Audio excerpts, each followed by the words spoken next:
Salut les gars, c'est moi, Georgia de Georgia's Cakes, et aujourd'hui, je vais vous montrer la différence entre le glaçage au beurre américain et le glaçage au beurre de meringue suisse. Et les gens préfèrent différent. Les gens ne savent peut-être pas quelle est la différence. Mais je vais vous montrer tout. Je préfère le glaçage au beurre américain pour glacer les cupcakes, car vous obtenez cette texture extérieure légèrement croustillante avant de croquer dedans. Mais je préfère le glaçage au beurre de meringue suisse lorsque je glace les gâteaux, car vous avez plus de couches de gâteau et c'est plus léger et aussi beau pour masquer le gâteau avec. Je vais commencer par le glaçage au beurre américain, et c'est vraiment facile. Vous n'avez pas vraiment besoin d'un batteur sur socle, mais j'en utilise un parce que je trouve ça plus facile. Maintenant, pour commencer, nous allons avoir besoin de 500 g de sucre glace, ou sucre à glacer. Je pense qu'il est aussi connu sous ce nom. 150 g de beurre ramolli. Sorti du frigo, c'était assez mou pour être manipulé facilement avec une cuillère. 60 ml de lait, j'utilise du lait entier. Et une gousse de vanille pour aromatiser. Il faut d'abord tamiser le sucre glace directement dans le bol du mixeur. J'ai un petit truc pour éviter que le sucre glace vous éclabousse. Je vais mettre le sucre glace dans la passoire. Et plutôt que de secouer la passoire, si vous prenez un verre arrondi et que vous le mettez dans le sucre glace et que vous le bougez lentement, vous poussez le sucre glace à travers. Et vous n'obtenez pas ce nuage de fumée de sucre qui vous fait tousser partout. Et c'est la meilleure façon de tamiser le sucre glace. Et je vous promets que cela sauvera vos vies de pâtissier. Voilà, c'était facile, n'est-ce pas? Tout le sucre glace est passé, sans désordre ni nuage à l'intérieur. Nous avons notre beurre ramolli et il peut aller directement dedans. Et notre lait. Alors maintenant, cela va aller sur le batteur sur socle et je vais le démarrer lentement. J'ai également l'accessoire batteur pour mélanger.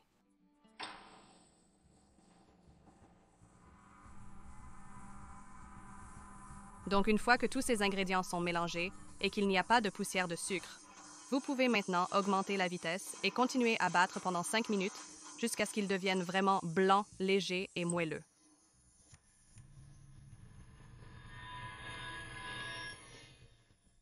Donc comme vous pouvez le voir, il s'est vraiment éclairci.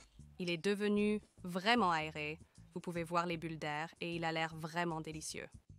Donc je vais ajouter l'arôme maintenant et pour cela j'utilise une gousse de vanille et je vais simplement gratter les graines, couper la gousse de vanille en deux et ensuite gratter les graines. Et je vais aussi racler tout le glaçage sur les côtés du bol, juste pour m'assurer que tout est bien mélangé. Je vais juste mélanger à nouveau pendant 30 secondes supplémentaires pour m'assurer que la vanille est bien mélangée.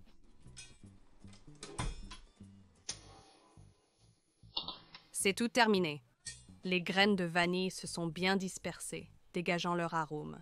J'utilise la gousse de vanille uniquement pour cette raison parce que, sinon, vous n'obtenez pas ce goût de vanille si vous n'utilisez pas les vrais ingrédients, supposément.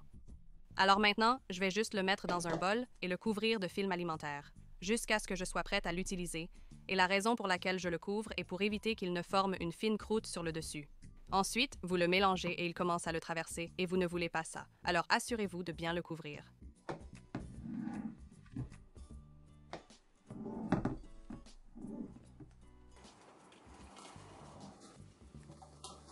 Voilà le glaçage au beurre américain, vraiment simple, littéralement en mettant tous les ingrédients dans un seul bol. Et maintenant, je vais vous montrer comment faire le glaçage au beurre de meringue suisse, qui est un peu plus technique, mais que je préfère encore pour décorer les gâteaux, et ça vaut vraiment la peine d'essayer parce que c'est délicieux. Alors commençons avec celui-ci. Nous allons maintenant faire le glaçage au beurre de meringue suisse, qui effraie beaucoup de gens, car il implique des discussions sur température, meringue et complexité. Croyez-moi, ce n'est pas aussi dur qu'il y paraît, soyez simplement prudents. Donc pour cela, nous aurons besoin de 200 g de blanc d'œuf, 400 g de sucre en poudre, 400 g de beurre ramolli et de n'importe quel arôme que vous voulez, dans ce cas j'utilise de la vanille. Vous voulez aussi un bol en argent, car il va aller sur une casserole d'eau chaude que j'ai préparée. Je vais directement mélanger les blancs d'œufs et le sucre en poudre dans ce bol.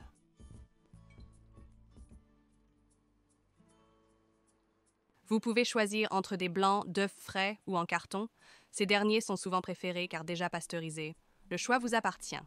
Et dans le bol, je mets le sucre en poudre.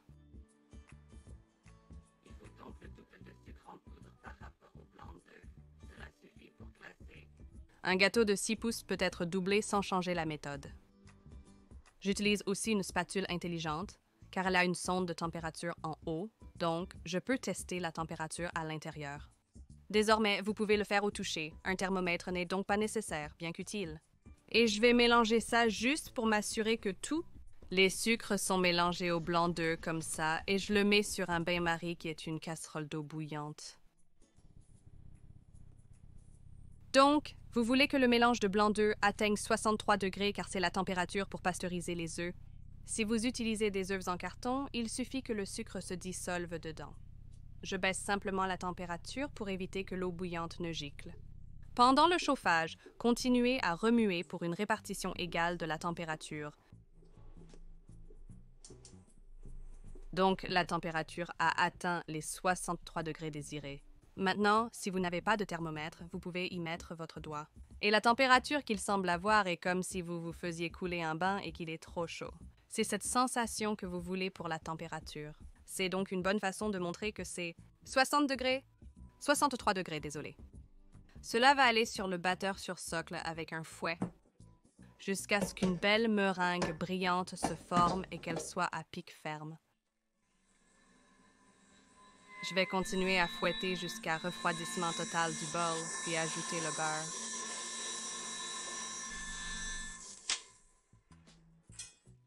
Donc, comme vu, une brillante meringue s'est formée. Ce n'est pas vraiment la bonne température, donc il faut plus de mélange pour pouvoir faire des bisous de meringue et des nids de pavlova si vous le souhaitez. Donc, c'est une bonne astuce. Mais je continuerai à fouetter jusqu'à 100, à nouveau frais.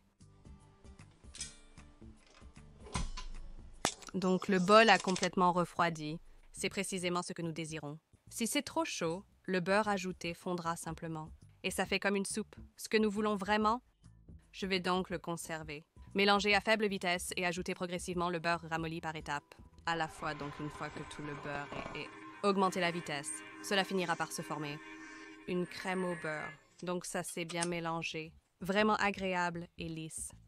Si votre beurre était trop mou ou si le bol était légèrement trop chaud et qu'il est devenu une soupe, réfrigérez-le quelques heures, fouettez à nouveau pour le récupérer. J'ajoute simplement mon arôme de vanille et donnez-lui un autre mix. J'utilise encore une fois une gousse de vanille. Et je vais gratter les graines et mettre les graines à l'intérieur de la crème au beurre afin que toute la vanille soit mélangée. Vous pouvez observer les graines et ajouter l'arôme de votre choix. Cette crème au beurre capture bien les saveurs.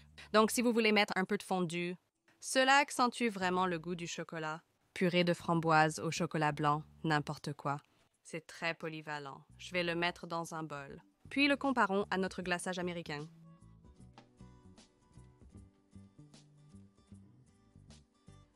Alors voilà la différence entre mon glaçage au beurre américain et le glaçage au beurre de meringue suisse. C'est totalement à vous de choisir avec lequel vous aimeriez glacer votre gâteau. J'utilise le glaçage américain pour les cupcakes. Il est vraiment riche et simple à faire, donc si vous manquez de temps, c'est bien pour une préparation rapide.